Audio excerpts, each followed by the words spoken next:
we're back to talk about more Star Wars, Nathan. That's all we speak about.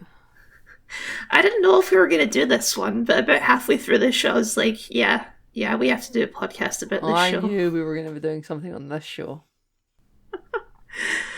Okay, we're doing Book of Boba Fett. The Book of Boba Fett, with many chapters. The Book of Boba Fett, sorry.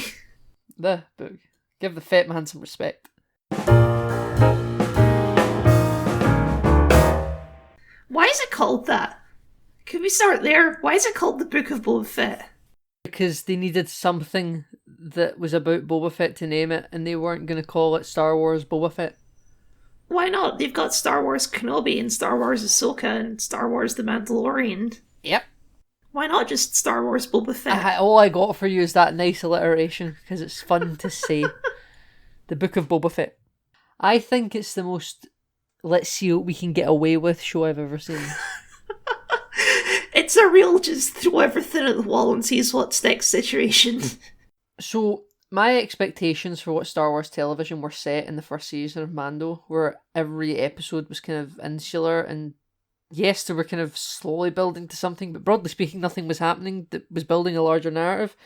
It was very self-contained. Yeah, from like episode 2 of Mando with like the mud rhino thing, I was like, what are we doing here? The only thing the story actually revealed here is that Grogu can use the Force, but we could have done that in like 3 seconds in another episode. It was an episode about nothing, really. And it was a slow burn. Yeah, it was a slow burn. And I was like, this isn't really building to... And in season 2, they get trapped in that bloody ice cave for a while with the big spider things. And I was, if it just felt like I like to spin wheels and kind of feel like it was filling time for the larger narrative. And that was kind of, expectations had been set for what the show could be. And I accepted it and it was fine. This show ramps up those little side narratives to just spin wheels to a whole new level. It's like we're spinning wheels, but we're not just spinning wheels with little lizard people we don't know. We're spinning wheels, but we're spinning wheels with Luke Skywalker.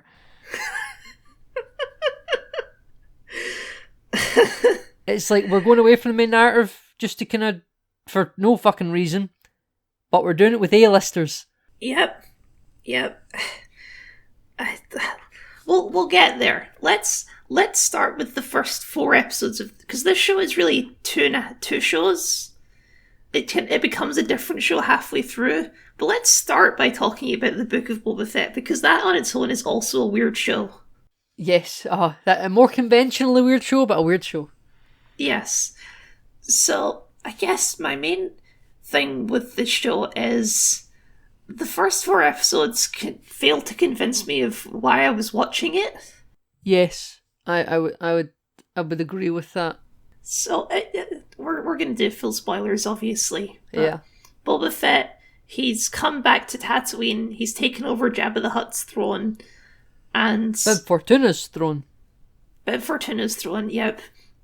Which, I guess Jabba the Hutt wasn't as powerful as I thought he was. I kind of assumed Jabba the Hutt was like on a galactic level, and not like the level of one city. I thought he was Outer Rim level. Yeah, I thought he ruled the point of the the point of the Clone Wars movie was they needed the Hutt's approval to use the hyperspace lanes in the Outer Rim for the Republic convoys.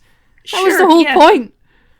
But now it's like, no, Jabba the Hutt was just daimyo of Mos Espa. That's really about the extent of his power. And it's like, are you sure? Maybe that's like his fiefdom. That's specifically his keep. He controlled different things, but they were like separate businesses. It's like if one person controlled 5 different businesses and Boba Fett's come in, he's only interested about one section of Jabba's enterprises. I guess the show never really elaborates why Boba Fett wants to do this. Yeah.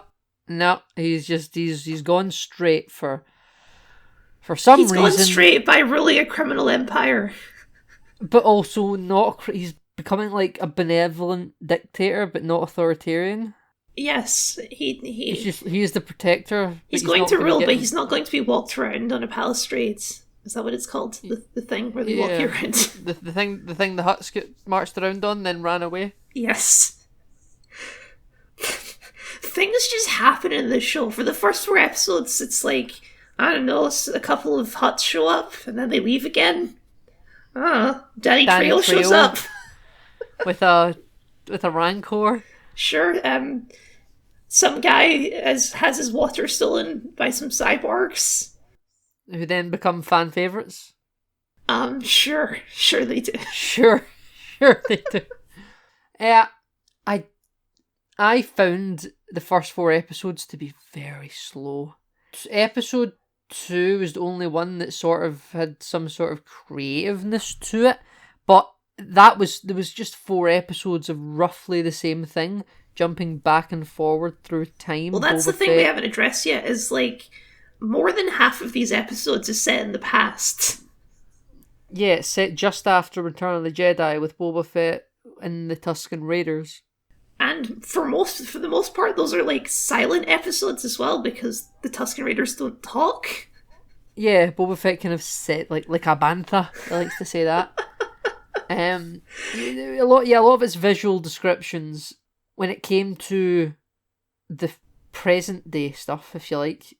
Boba Fett was walking around with Ming-Na Wen, and they spoke to Jessica Biel's character. I think that's the actress's name. Yeah.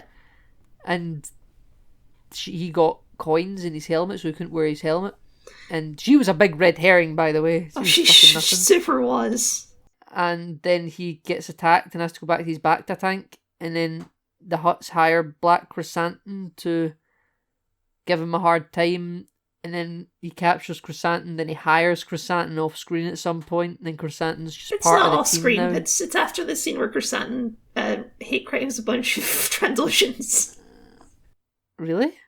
Yeah, he has that scene in the bar where he like rips one of their arms off, then there's like a little scene afterwards where Boba Fett's like, you look like you could use a job. Yeah. Oh, I forgot all about that scene, even though he ripped someone's arms off. It's a classic Wookiee move. And how invested I was in this show. Do you remember in A New Hope when Han Solo was like, let the Wookiee win, you can rip your arms off? I remember. I've played Lego Star Wars. I know what Wookiees can do to Lego Stormtroopers. Black Chrysanthemum, man. When he showed up, I was like, wow, I'm such a nerd. I can't believe I recognize him. At first, I thought it was Tarfor. Oh, I don't know who that is. Chewbacca's friend in Revenge of the Sith. Ah, okay. I didn't read the comics. I vaguely thought, oh, this is someone we know. It's very obviously like a reveal moment. Yeah, not to the level of a certain other reveal later on, but yeah, it's certainly a thing you know, or thing you're supposed to know. Thing that the YouTube community will make videos about and get you hyped about secondhand. Yes. There's a few of those, like when Boba Fett has the fight scene in Toshi Station. Does he? Yes, when he goes to beat up the biker gang, that's Toshi Station. Oh, so it is. I forgot about the biker gang. Yep. There's just... you talk about things happening in the Clone Wars that you forget. This show is like all those moments. Yeah, like, I love the Clone Wars, but there's just certain parts in it, dear listener, where I just forgot something happened because there's that much going on. Some stuff, the thing you forget, but it's quite fun, you just forgot about it. That's most of this show, even if it is good, except some of the big things. But yeah, like, I keep getting the train scene with Boba Fett intertwined with the train scene from Solo. I keep thinking, like, oh, were those Pikes wearing magnet boots and big white fluffy coats? I can't remember. Oh, all of the stuff with the Tuskens is strange because I didn't realise until it was over that it was supposed to be over the span of like 5 years. It's really weirdly executed. See, I never got that impression. The first time I realised that was like when Fennec Shand was like, Boba Fett's been dead for years. It's like, has he? I thought it'd been like a month maximum. Yeah. I think that this show didn't do a very good job displaying the passage of time. Like, a member of my family watched Boba Fett and had watched Mandalorian beforehand, and they were very confused as to why he kept going into a water tank and why when he went into the water tank he was living with people in the desert. I mean, I understood that part. He was having flashbacks. I got that. I had to explain that. No, back to us. hasn't seen the Return of the Jedi since the 80s, maybe, you know. Didn't do a rewatch, just went from Mando to this. And like you kind of forget where the story's at. The show felt quite unfocused. Oh, that's fair to say, yeah. And then we get to episode 5, and Boba Fett's just not in the show anymore. It's a bold choice. Like, I'll be honest, at the end of episode 4, they play the little sting of the Mandalorian's music. Yeah. And you're like, oh, we're going to see Mando next week. And, like, I have to admit, part of me was secretly hoping, like, I really hope they just do an episode of The Mandalorian. But I was expecting them to do an episode of The Mandalorian, but Boba Fett would still be in it. Like, it would be an ongoing of this narrative, but it would be from the Mandalorian's perspective, and that would be, like, the little fun twist. But no. It has nothing to do with Boba Fett and his entire plot. I honestly didn't think they would do that. I thought they're not, like, they might have Mando in it. Like, again, I guess, seeing what they done with, like, Mando Season 2, where, like, they had an Ahsoka episode, but Mando was still the protagonist, I thought they would do that with Boba Fett. Even if it kind of even if it grounds the narrative to a halt, Boba Fett would still be the featured character. See, I was kind of worried about them putting Mando in it, because I was like, Mando's a kind of an important point in his story right now, and it would be weird to just kind of put him in a side plot, which obviously they didn't, but... They didn't. They stayed true to Mando's character, if anything else. Yes. They made sure Mando's storyline went through correctly. They've basically forced anyone who watched The Mandalorian to watch this show as well. Yeah. Yeah, because you cannot skip the Book of Boba Fett if you're interested in how Mando's story plays out. It's a weird choice, because, like, I think we both agree that was the best episode of the show. Yeah, that was the best episode of the show. There was this great one shot in the Halo ring. Yeah. He's walking through the town, he goes into the elevator, he goes to the guy that gave him the bounty. All good stuff, all good stuff. He meets up with the armorer, who we haven't seen since season 1. I'll be honest, I don't really care for the armorer. I don't care about her. It was an important character moment, though. It's like, Yeah, have you ever removed your helmet? Yes. Character moment, yeah. He gets the spear melted down. Made into a little shirt for Grogu. We get a little bit more information on the Darksaber. Well, people who haven't watched the Clone Wars get more information on it. Conveniently, the only person that survived the armorer's little escape is a member of Clan Vizsla. Yeah, it's a guy we've met before. He was in season 1. He was in season 1, but conveniently the guy whose ancestor created the Darksaber is the only one that survives. It's just him and the armorer. Sure, you know, it's very convenient. So of course you're the one that survives. Mando's making that Darksaber look very, very hard to use. He's not trained in it. Yeah, but it's like... I mean, I thought it was... I do appreciate that the first thing he does is cut himself with it, because it's like, that's probably accurate. Probably accurate. If you should give him Kylo Ren's crossguard saber, he'd probably cut his hand off. Just takes a big slice out of his leg. Yeah, that's what I'd do. Yeah, oh yeah, instantly. I appreciate how much lore they're putting into the Darksaber, because that falls through from Star Wars Rebels. Yes. Sabine was taught how to use it by a Jedi, so she had much quicker learning. That's true. He's had none. He's had zilch. He's a Han Solo more than a Jedi. Unfortunately, I'm way more interested in talking about the things that are likely to happen in the next season of The Mandalorian. It's like, is he going to take over Mandalore? Is that where they're going with this? For 2.5 episodes, we just don't even focus on Boba Fett. He has a little cameo. Yeah, in episode 6, he has he's very, Dave Filoni, very true to Boba Fett's character. He has a walk-on part with no words. It was very nice to see Boba Fett cameo in the Book of Boba Fett. Mm-hmm. So, listen, I would say it, I enjoyed the second half of this season much better than the first half, even though it focuses less on Boba Fett. Oh, for sure. I think it was, from a show running perspective, I think it was a terrible idea, but as a Star Wars fan, I'm like, this is way better.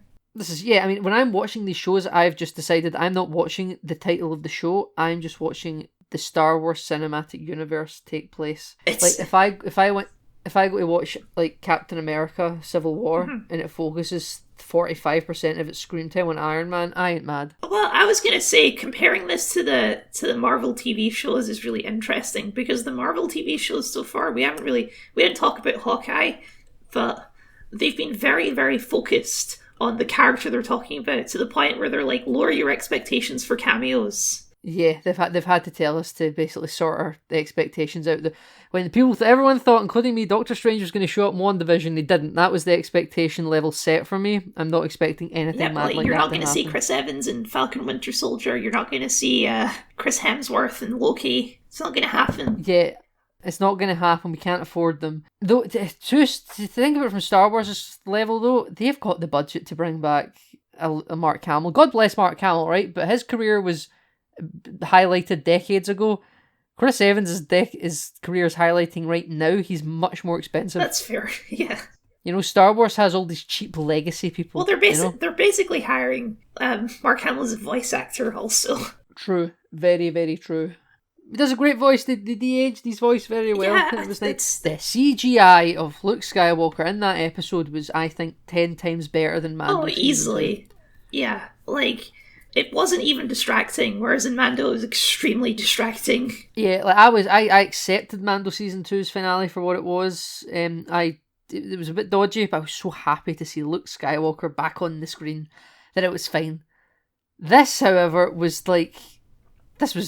very, very good, and there was like a viral deepfaker guy they'd hired to do it. Instead of like de-aging somebody's face, they would actually use footage from older films and project it onto the actor. Mm-hmm. So that is actually like, it isn't just like they haven't manipulated a face and made something from scratch. They're actually applying old photography on top of it, and that's why it looks so much better. Now, to be fair, all Luke's facial moves that were in focus were very slow and long turns. Yes. So like it was easy to track.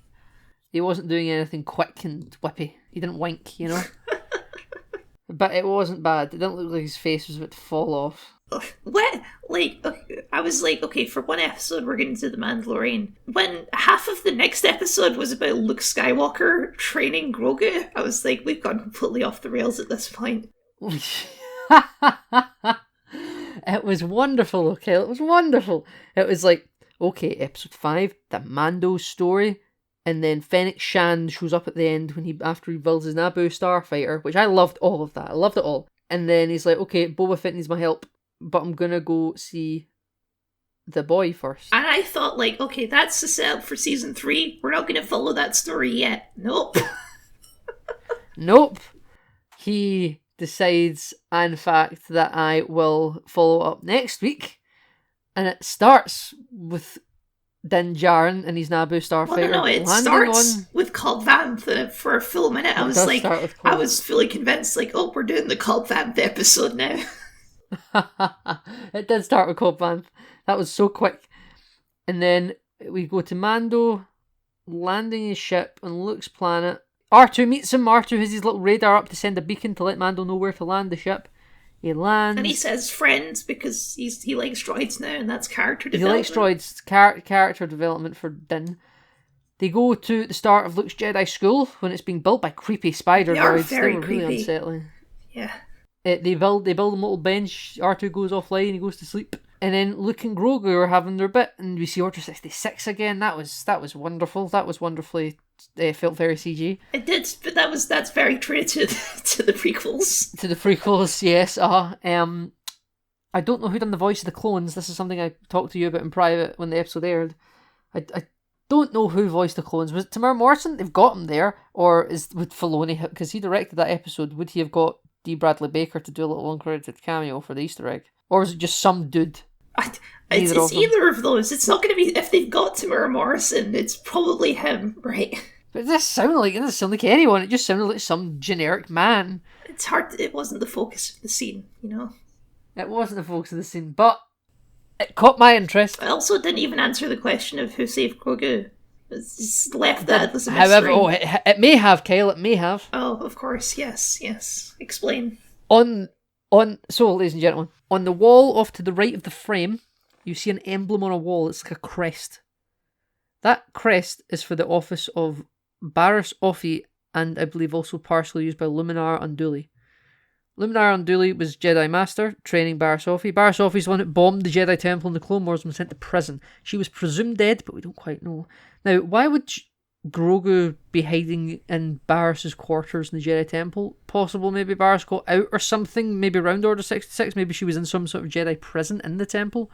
I thought it would be some sort of Republic prison, but maybe the Jedi would house her. I don't know. Possibly she got out and was trying to protect Grogu. Maybe Grogu was going to become an acolyte or something, and then obviously something happened.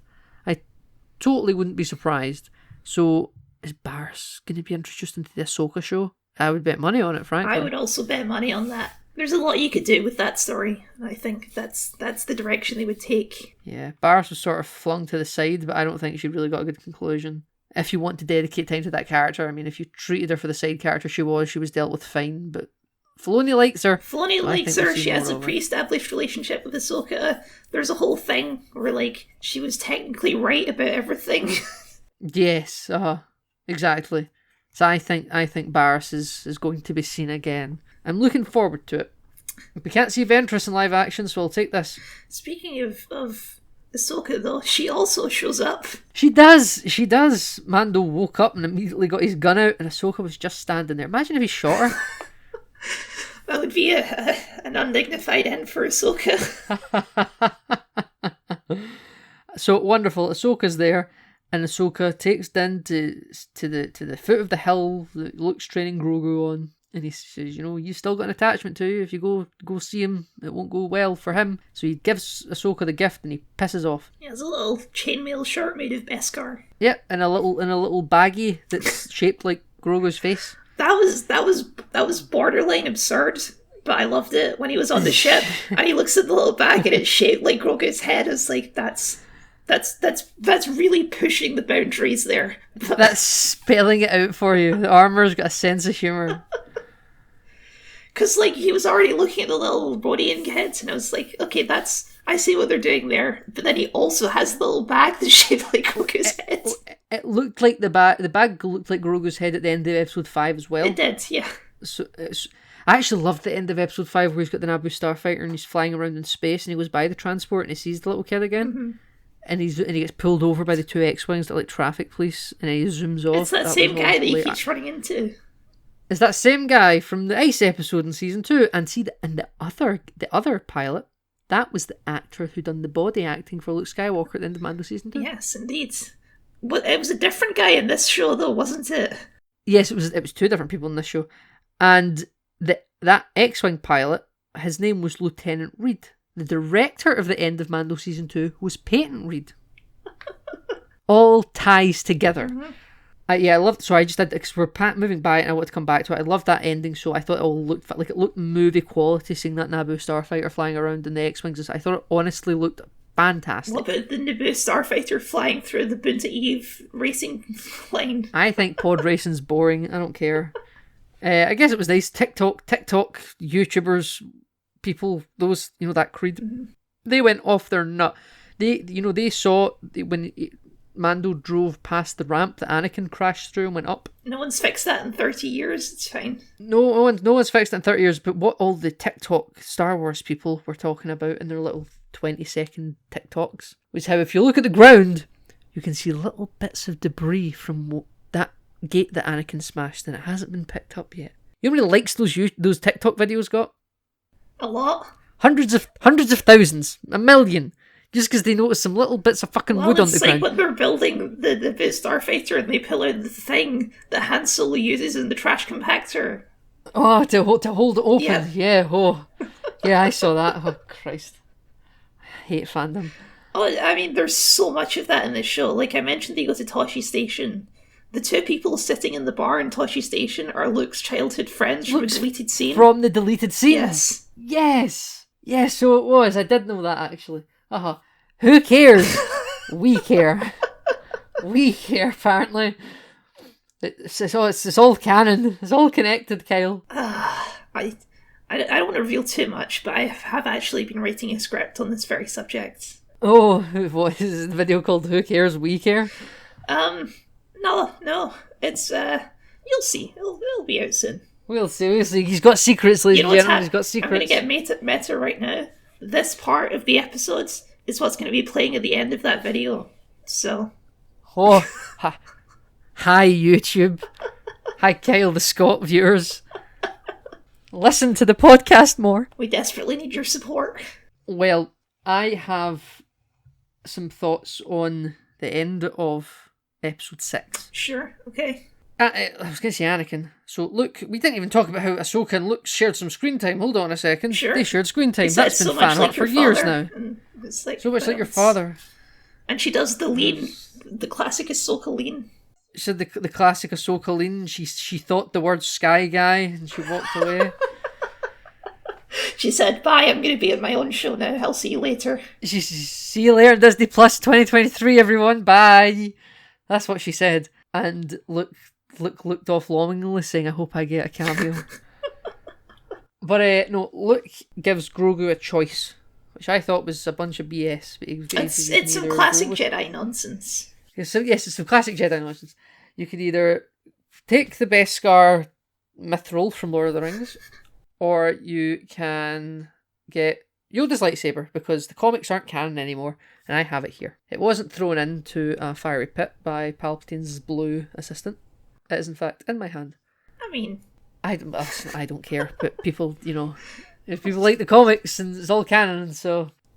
I mean, it's weird. It's weird that they brought in a comic character, but also ignore comic book canon, but whatever. Yeah, it is. So, he's got his, you can have one, and then it zooms into Grogu's face, and then cut black.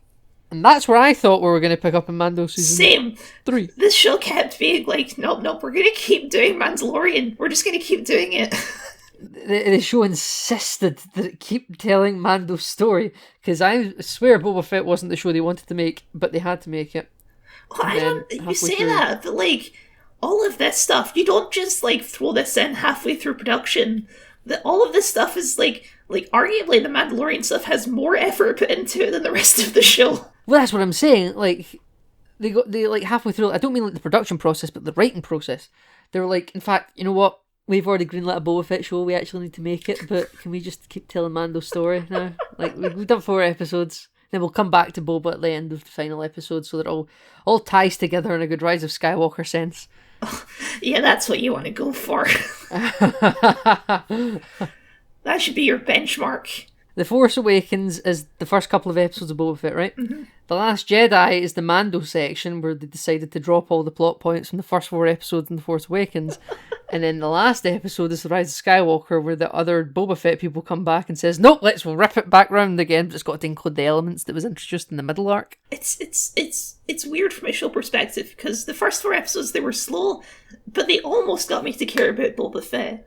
Almost. Like, Boba Fett before the show is a character that I do not give a crap about. Like, he barely talks in the original trilogy. In Clone Wars, he was an annoying child.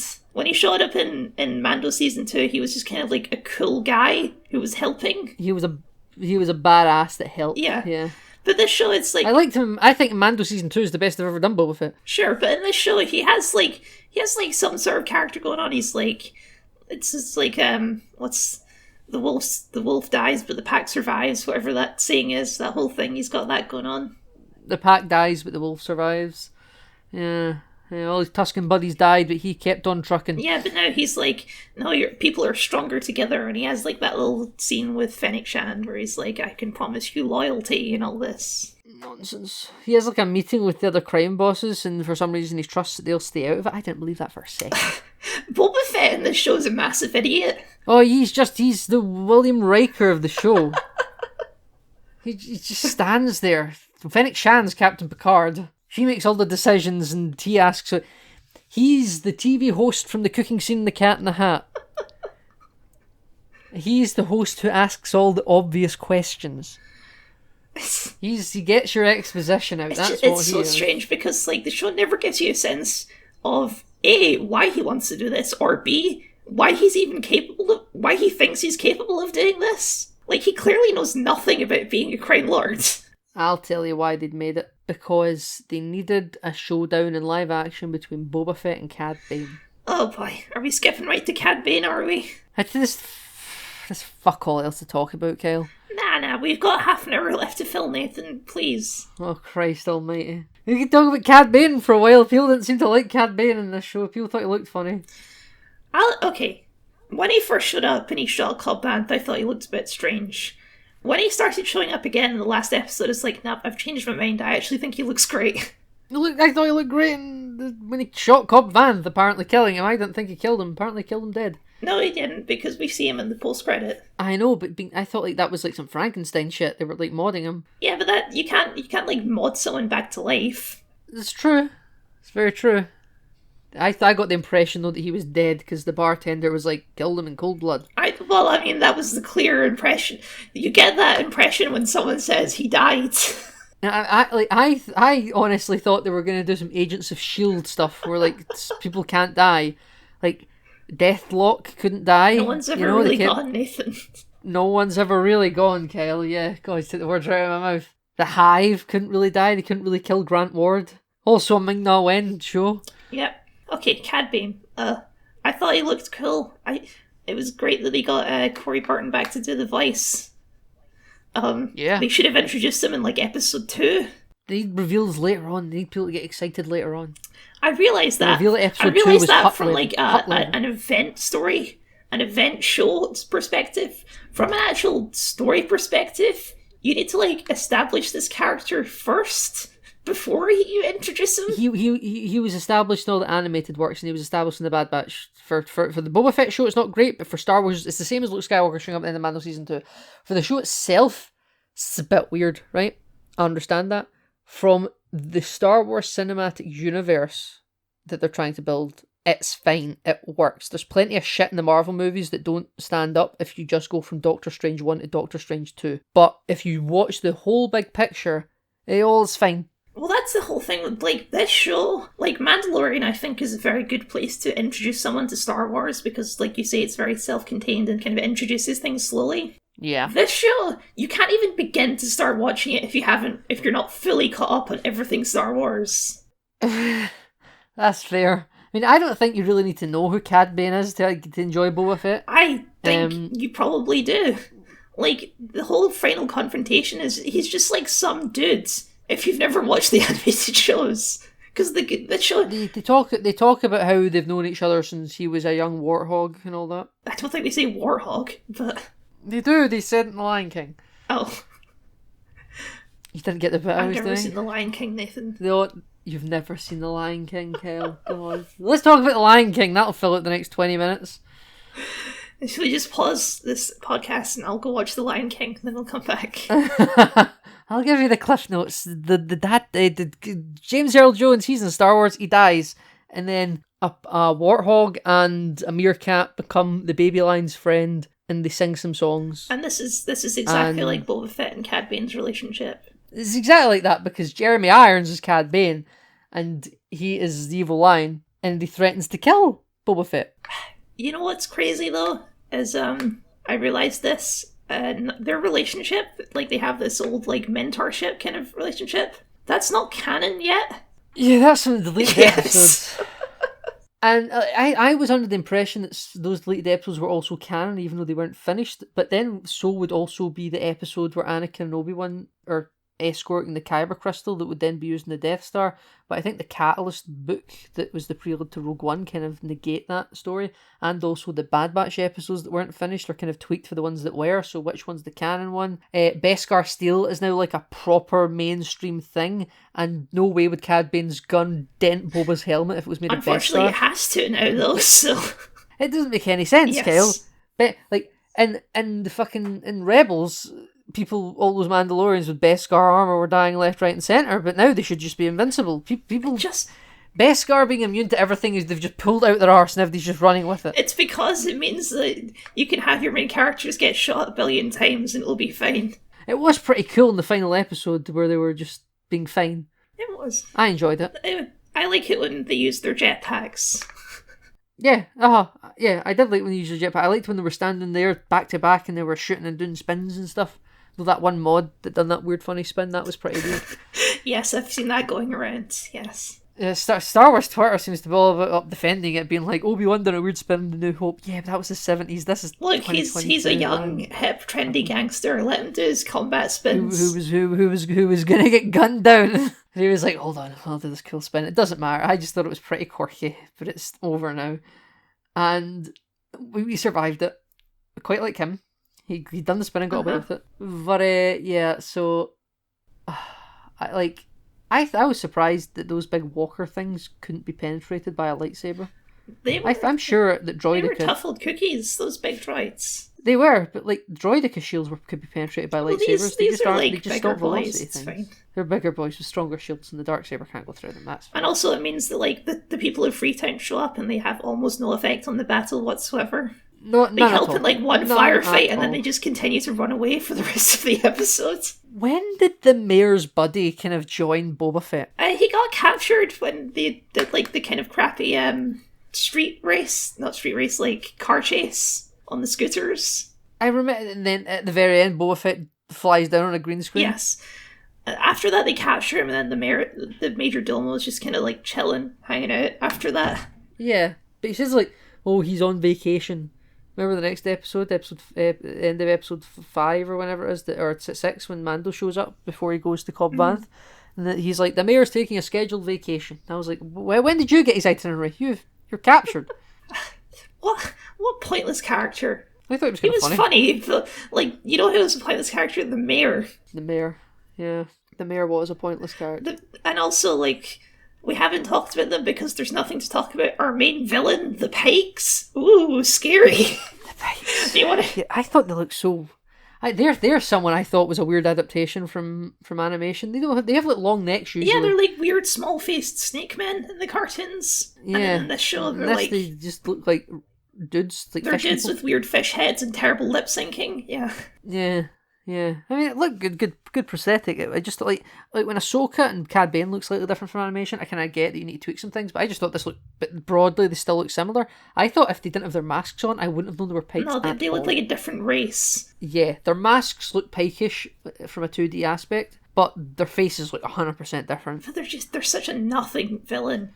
Like, Cad Bane shows up and they have a cool fight scene, but like that could have been on any job whatsoever. There's like no relation to this whole Pikes space trade thing. Yeah, that was incident to forward the plot. It's so weird. Such like what Boba Fett was. Boba Fett was just someone to follow Han Solo through the asteroid field. It's so weird too because they introduced a much cooler villain with the twins, and then the twins just leave. Yeah, they're waiting for their other spin-off. They're going to show up in the Cassian Andor series. Oh, I thought you meant Star Wars: The Twins, when it's just about these weird Lannister Hutts ruling Nal Hutta.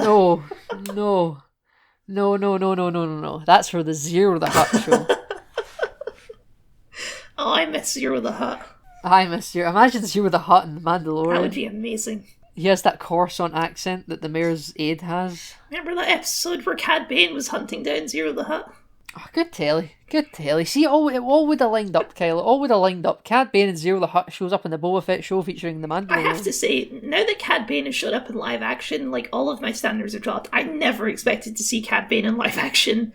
I thought Cad Bane was too cartoony to show up. And here he is. Like, the blue cowboy man with rocket boots, no, there's no way. I am never going to with a flamethrower on his wrist.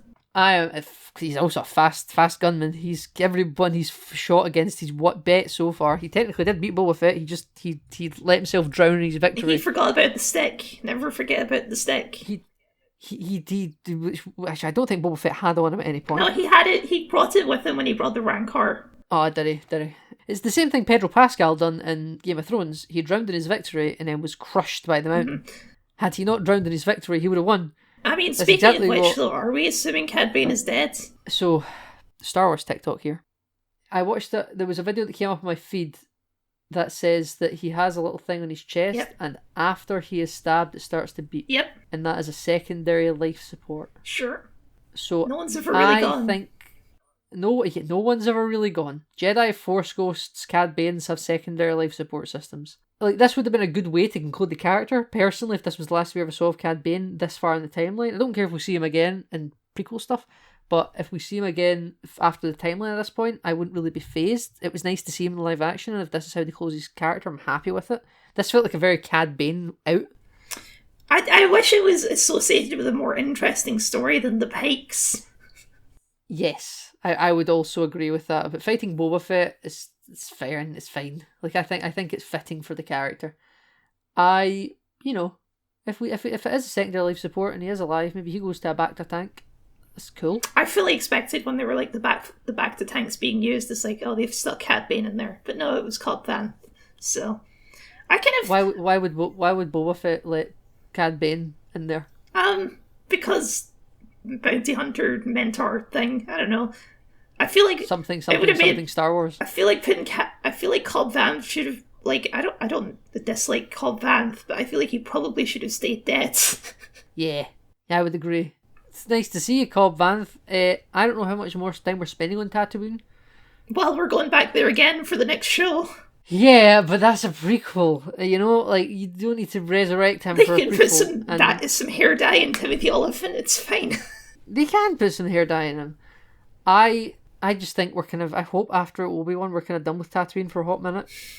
I don't, unless we have like a Boba Fett season 2 and Mando season 3, I think we're done with it.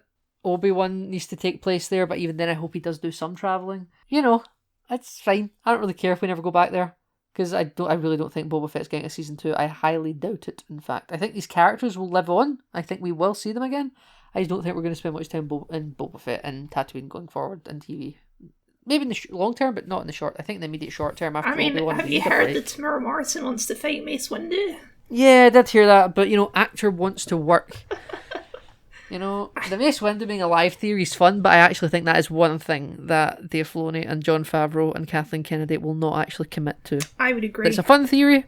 I don't think they're ever going to actually do it. At that point, we just have too many Jedi still alive running around. We've already got loads. Now, clip this audio in 3 years where they have the Mace Windu show up, right?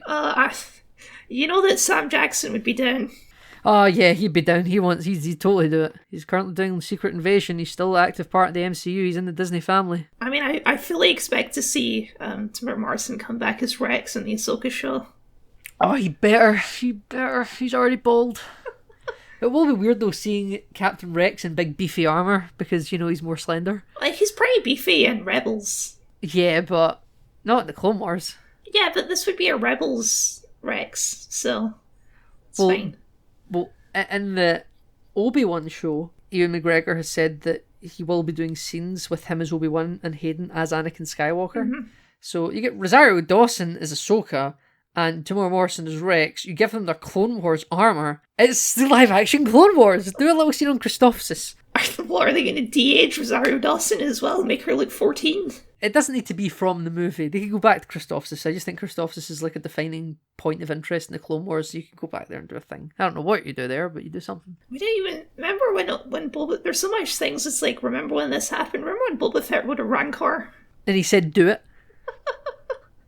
He said, do it. He said the Palpatine line. Yeah, I mean... Yeah...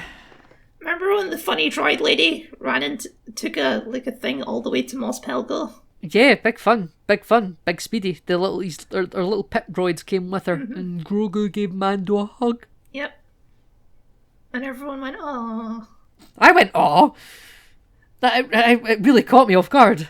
I thought it was wonderful little moment. Very nice. Very nice. And also, I guess back on the planet, like, Luke was just like, "All right, bye. Take my X-wing. R2, drop this fucker off. I'm done with him." Luke called him an Uber. R2 done the flying, got him up the road. Then what would happen if that X-Wing got pulled over heading back to Luke's planet and there's no pilot? R2 is a war hero, so it's fine. He is a war hero. He's like, look at my records. I fought in the Clone Wars. Also, I'm sure Luke's X-Wing has like registration. You don't pull over Luke Skywalker. You don't pull over Luke Skywalker. It's like it's the soon-to-be Chancellor of the New Republic's brother. Mm-hmm, exactly, and also, he saved the galaxy and all that. He did save the galaxy. Can't wait for his first real student, Ben Solo, because this is 5 years post Return of the Jedi. I believe he's conceived like right at Return of the Jedi, so he's like 5 right now. Kylo Ren, maybe 4. It's only a couple of years. Like I think he's maybe like 7 or something. Do you think we're going to see a little baby Ben Solo? I think, not baby Ben Solo, but I think we're going to see like a kid Anakin Skywalker. Yes. I think we're going to see a little. Oh god, little they're going to have an episode of Mando where he goes to Jakku and he sees a little 5-year-old Rey, and Unkar Plutt's like, "Do you ignore that girl? Here's 5 portions." That Naboo starfighter is worth 1 million portions. I'll give you 64 portions. Because he needs a bigger ship, surely. Him and Grogu can't interact when he's sitting in a little How's he astromech supposed to cockpit. do his bounty hunting job in that? The Scotty hit must have like some sort of boot. It really was the trunk. episode where Mando has a midlife crisis and builds a hot rod. Yeah. Wonder if he's got a YouTube channel. Din rods. Still good, but yeah, like I personally, I think they should. You know, like like the Clone Wars era, Y-wings had little gunner seats. Yes. They should have put that in the Naboo starfighter bit and then gave it to Grogu so Grogu can shoot. Grogu gunner seat. Grogu gunner seat, yeah. I think it'd be great. Now, because he's got the Force, of course, I'm fully expecting a ship to like pull him over, and then because Grogu's in this little dome, he can like swivel around in the dome and use the Force to crush the ship. Or like disable its engines. Like I think Grogu sitting in the little dome of that Naboo starfighter is going to bring down a Star Destroyer with the Force. Oh boy. I mean, I guess like for the last season of The Mandalorian, he doesn't really do much bounty hunting, so I guess he's fine. He doesn't. He's yeah, like he done some bounty hunting in episode 5, but that was to get information about where the armor was.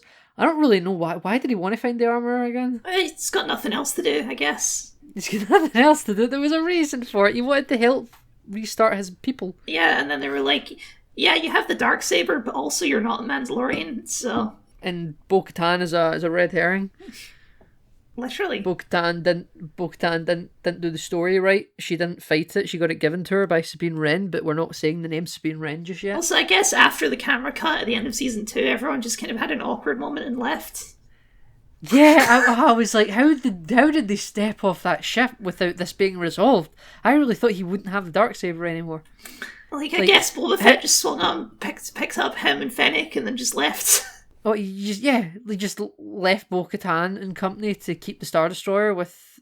But apparently Gideon's being interrogated by the New Republic. I guess, yeah, Cara did, and she took him, and then will never show up again because she tweeted bad things. Because Cara Dune was bad on social media. So I on how the hell did Din Djarin and Bo-Katan step off that Star Destroyer like it was nothing? Like they have unresolved things. If it comes down to it, I feel like Mando could probably beat Bo-Katan in a fight, but it seems like that would be a fight that would happen. Can't he just like have a serious fight, but he can kind of half-ass it, then he can like fake lose? I guess he's too proud to do that. I don't know. He was like, fine, I yield in the first place. He didn't give a shit. Yeah. Like, the story isn't magical. The story would work if they just bullshitted the story, but they made everyone swear to hold up the lie. Maybe he just doesn't like everyone on the bridge of that Star Destroyer. Nah, I'll just keep it. You know, he was going to give it to her. I mean, the man. As you can see, ladies and gentlemen, we have nothing to say about Boba Fett. No, we're going to keep talking about the Mandalorian. Who cares? just like the creators of the Boba Fett show, who cares? Can I talk about Fennec Shand? You can talk about Ming-Na Wen, sure. She's a character in Fortnite now. Oh, I'm aware. So I love Ming-Na Wen, Agent May Mulan. She's great. Gotta love her. Why is she in this show? What's she doing here? She's the smart one. Boba Fett is the William Riker. She's the Captain Picard. He asks all the obvious questions. She knows what she's doing. But like, are you sure? Because my memory of all their scenes is she's the one who's like, I don't know, we could make a lot of money doing this, and Boba Fett's like, no, we shall not make the extra money because... Because Boba Fett doesn't know anything. The entire show, Boba Fett's like, we could do this, and then she's like, no, we can't. He doesn't understand the politics of Tatooine for some reason, even though he worked there for years. So she's like the person that's in with the people on the ground. But why isn't he? He's also a famous bounty hunter. Because they made him a dumb man. They made him dummy. Like he doesn't know what he's doing. You could streamline this show by combining these two characters into one character called Boba Fett. And I'm not saying you should, because I like Ming-Na Wen, but she's so... The end scene, and when she just leaves the finale, like, do you realise that Fennec Shand has a more established screen time with Cad Bane than Boba Fett does? Yep. I thought that. I was waiting for it. They never even spoke, though. They just... No, Boba Fett I was waiting for the scene where Cad Bane was like, Fennec, what are you doing working for this fool and all this? Yeah, and it just didn't happen. No, Fennec just leaves and does an irrelevant task that doesn't matter. Fennec goes and kills the command and control. Yep. You know, it reminded me of that scene. You've not played it, but Shadow of the Tomb Raider, the third one in the trilogy. Right. There's a scene, and towards the end of that game, where over the radio you hear it's like, all of our leadership is dead. Like the villains, they just announce it over the radio. Mm-hmm. That was that scene in Boba Fett where it's like, yeah, these villains are done now. We don't care about any of them anymore. That was one way to just write them out. No one of importance was in that room. No, she doesn't even say anything. She just kills them all. She's an assassin. She hanged the mayor. She did hang the mayor. That was pretty dramatic. Off screen, but it was pretty badass. But I actually quite enjoy Fennec Shand for what it's worth. I would say that maybe she's there to add some diversity to the Book of Boba Fett. She owes a life debt to Boba Fett. Like that's the Mando reason as to why she's there. I liked the one episode at Flashback where they were like, they kind of establish a friendship. That was nice. Yeah. Yeah. Where he's like, don't push my buttons. It's fun. It's a fun line. Not enough Slave One in this show. Or sorry, my starship. My fire spray starship. I liked what they used of Slave One in this show. I liked the bit where they dropped a seismic charge into the Sarlacc pit. I thought that was quite fun. I liked that he peered right down the fucking gaping jaws and he thought it was dried up or something. It wasn't. What was he planning to do there? To get the armor. What did he think happened to the armor? How did he think he got out of the Sarlacc pit in the first place? I don't know. He was so disorientated. I have to say, I appreciate they didn't feel the need to show Boba Fett tracking down his armor and literally combining it up to the second where he meets the Mandalorian. They were like, nope, you know what happens next, it's fine. I thought they were going to draw up to the moment where he... No, they did do the bit where he rescues Ming-Na Wen, didn't they? Yeah. Sorry, I'm starting to space out because the flashbacks are kind of getting fuzzed in my head. That was a whole episode. Like, when did he get the armor? Oh yeah, he got the armor in Mando season 2. Yeah, listen, it is what it is. This show. It sure is a show. It's sure is a show. It's a continuation of the Star Wars cinematic universe. If you're a big Boba Fett fan, as I know some of our friends are, as a lot of people online are, it's a bit of a slap in the face, I guess. But for us, who don't care about Boba Fett at all. It's fine. We're like, hell yeah, spend an entire episode on Mando. I enjoyed seeing Mando and Luke and Ahsoka do some stuff. And Boba Fett was also doing something, I guess. Whatever.